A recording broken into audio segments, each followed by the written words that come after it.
دوستو یاد رکھنا، تگڑا اور مضبوط جوان پتہ کون ہوتا ہے؟ جس کی نظریں پوری طرح اس کے کنٹرول میں ہوں۔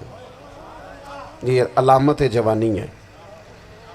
جس آدمی کا پوری طرح، دو لوگ دنیا میں کبھی کوئی کارنامہ سر انجام نہیں دے سکتے، ایک جو حرام کھاتا ہو، ایک جس کی نظر ناپاک ہو۔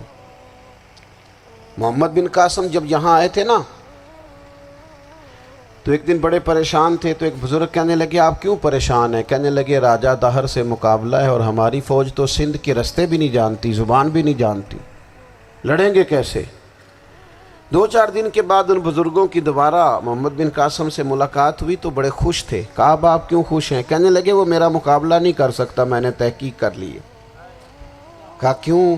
کہنے لگے نظر کا گندہ ہے، اور جو نظر کے گندے ہوتے ہیں وہ میدانوں میں ٹھہرا نہیں کرتے۔ میدان کے لیے نکلنے کے لیے پاک جوانی کی ضرورت ہوتی، تطہیر مزاج ہونا ضروری ہوتا ہے، پاکیزہ افکار اور سچی اور سچی ستھری سوچوں کا ہونا ضروری ہوتا ہے۔ اس لیے فرمایا کہ میرا مقابلہ نہیں کر سکتا۔ حضرت عبداللہ ابن حذافہ کمرے میں تھے، تو وزیر کی بیٹی اندر سجی سنوری پہنچ گئی۔ جیسے ہی آپ نے اس کفر کی چال کو دیکھا تو تیمم کر کے نفل شروع کیے۔ وہ ساری رات بیٹھی رہی، رب کا بندہ ساری رات عبادت کرتا رہا۔ عبادت بڑا سہارا ہے، مصلی بڑا سہارا ہے اللہ کے بندوں۔ صبح دروازہ کھولا، وزیر نے اپنی بچی سے پوچھنا چاہتا تھا رزلٹ کیا نکلا، تو وہ کہنے لگی پیچھے ہٹ جا، اب تیرا میرا تعلق کوئی نہیں، میں نے نبی پاک کا کلمہ پڑھ لیا۔ اس نے کہا میں نے بھی زمانہ دیکھا ہے، پر یہ کیا لوگ ہیں، کستوری کے بنے ہوئے، سندل سے دھلے ہوئے، کہ میں ساری رات کمرے میں رہی اور 100 اور 1000 آدمی جس جوان کا مقابلہ نہ کر سکے، اتنا طاقتور جوان کمرے میں رہا اور اس نے نظر اٹھا کے نہ دیکھا۔ او کچا رنگ للاری والا جڑا چڑھدا تے لیندا رہندا ہے، اے عشق تیرے دا رنگ محمد چڑھیا پھر نہیں لیندا۔ میں کہا ایک دفعہ نظر اٹھا کے نہیں دیکھا، کمال ہو گئی۔ اتنے بڑے لوگ، اتنی بڑی سعادت مندی، فیروز بختی، معاملہ فہمی حد ہو گئی۔ اللہ اکبر۔ دوستو بادشاہ جب پوری طرح ہار گیا نا، اس نے کہا مار دو۔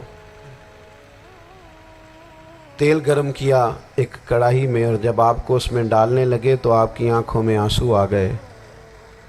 بادشاہ کا خیال ہوا شاید نرم ہو گئے ہیں، کہنے لگا روئے کیوں؟ فرمانے لگے سوچتا ہوں جان ہی ایک ہے، کتنا مزہ ہے اس کی راہ میں جان دینے کا، کتنی لذت ہے اس کے نام پر مرنے میں، کتنا لطف ہے۔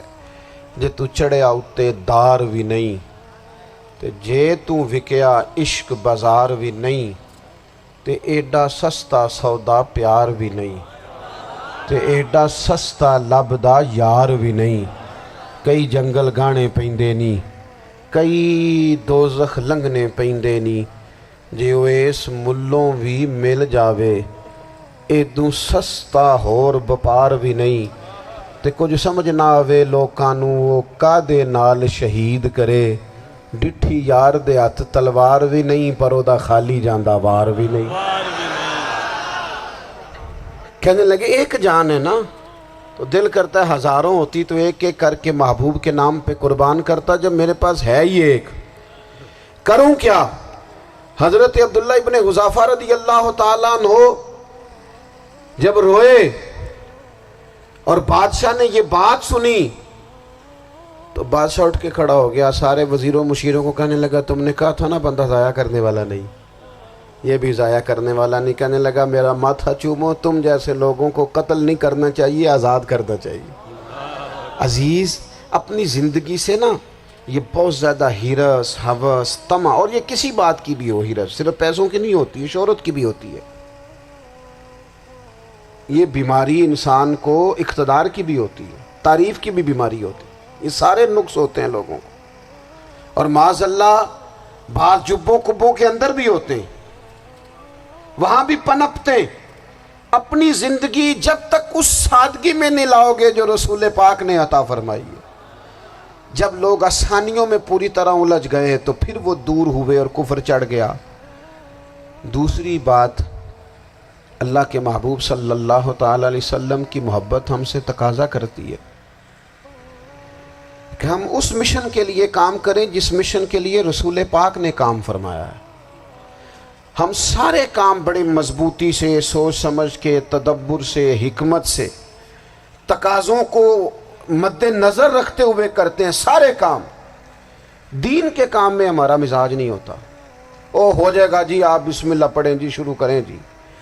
آپ تقاضوں کو سمجھیں، چیزوں کو دبائیں نہیں، چیزوں پر غور کریں۔ کسی کے ذہن کی سطح پر سوال ابھرتا ہے، اس کا تسلی بخش جواب دیں۔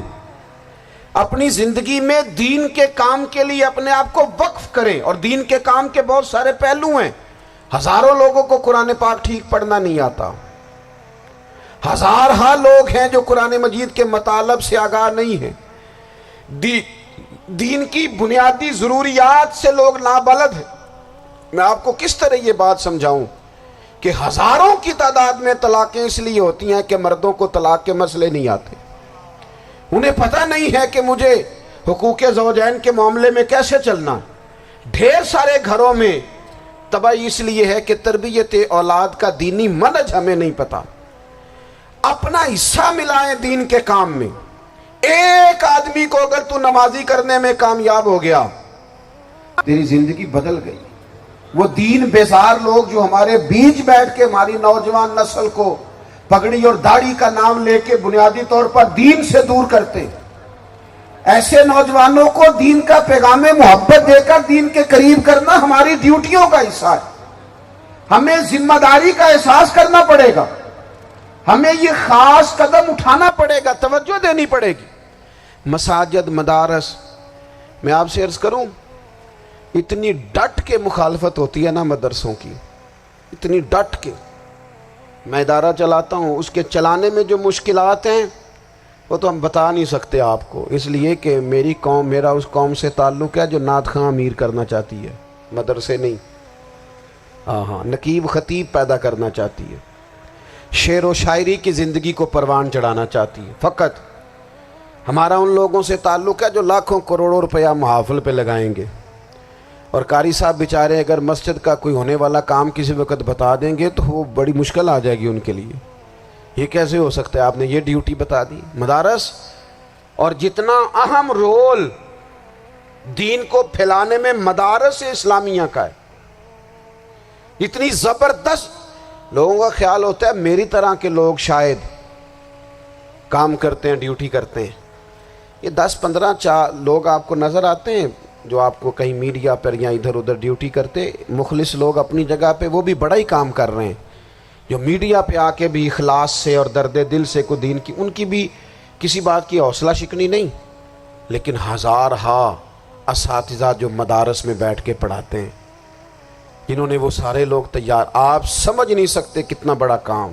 حفظ کا استاد جو ہوتا ہے نا، اس کی ڈیوٹی 24 گھنٹے ہوتی ہے، فجر سے پہلے، اور اس نے بچوں کو اٹھانا۔ تنخواہ تو ہم انہیں دینا نہیں نہ چاہتے جی، تنخواہ نہیں دے دی انہوں نے، ہمیں مولوی امیر نہ ہو جانا۔ مولوی نو تے سوٹ بھی 27ویں والی رات دے ہے تاکہ کدھر سوان کے عید والے دن پا نہ لوے، چونکہ 27ویں تو بعد تے درزی پھڑتا ہی کوئی نہیں، کیوں حضرت؟ ایسے ہی ہے نا، اس وقت تو نہیں نہ لیتا۔ تو ہم چاہتے ہیں مولوی ہماری مرضی کے ہماری طرح کا سوٹ نہ پہن لے۔ مدارس کی مضبوطی، آپ یہ دیکھ لیں، یہ صلاح الدین ایوبی کا تعلق بھلا کس چیز سے تھا؟